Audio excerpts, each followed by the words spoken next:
बारिश का मौसम है और भैया की फरमाइश इतनी अच्छी है, हम लोग जरूर पूरा करेंगे। आई दुर्गा जी,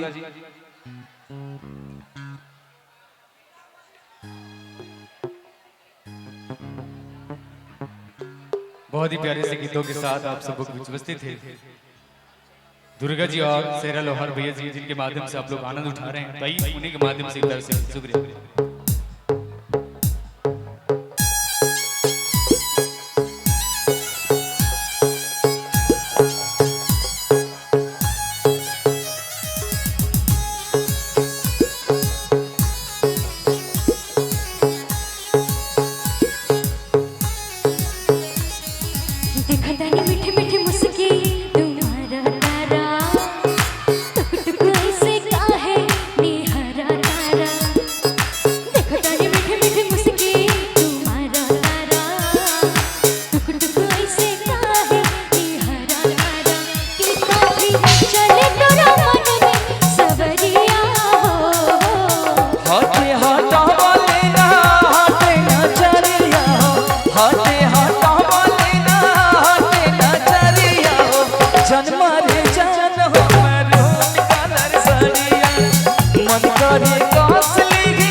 लागल बा फाल पी को लहर झलरिया हो, लागल बा फाल पी को लहर झलरिया हो, जन्मा रे जान हो मैं कलर सरिया, मन करे कास ली भरिया कबरिया हो, जन्मा रे जान हो मैं कलर सरिया।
हटवाली ना हटे नजरिया हो जनमा रे जान हो मरून कलर सड़िया मन करे कासली ही भरिया कवरिया हो जनमा रे जान हो मरून कलर सड़िया जनमा रे जान हो मरून कलर सड़िया जनमा रे जान हो मरून कलर सड़िया जनमा रे जान हो मरून कलर सड़िया।